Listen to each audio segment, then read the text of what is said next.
Gusto ko teacher ko. Bakit? Dahil gusto ko ang mga dawin sila mag-teach at saka mabait siya sa amin at pinapakita nila sa amin na meron siyang tiwala sa amin. Ayoko sa teacher ko kasi masyado siyang absent, he's so narrow-minded na kung ano yung paniniwala niya, yun na yung masusunod.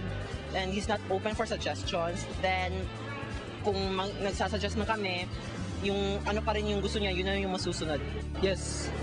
Gusto ko ang teacher ko kasi marami akong nalalaman tungkol sa kanya at saka marami akong natutunan. Kumbaga, siya na ang ikalawang magulang para sa aming mga mag-aaral at saka nabibigyan kami ng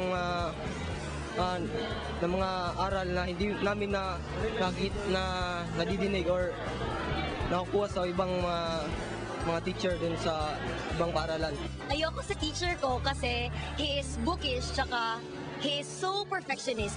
Hindi, kasi mahirap kasi siya magbigay ng mga mga lessons at saka siya, madalas din siya ngayon nagagalit sa amin, parang minsan hindi niya kami maintindihan, hindi siya makasabay sa aming mga trip gani. Yes, kasi sa mga teacher ko, marami akong nalalaman na minsan-minsan napapagalitan pero okay lang yun para din naman sa ikakabuti namin yun. No, kay ang mga teachers dire, pero siya na latecomers kayo. Tapos sigig pa photocopy, tapos sigig pa nga saba. Kana June. Muna siya. Kayo, ano sa tingin nyo?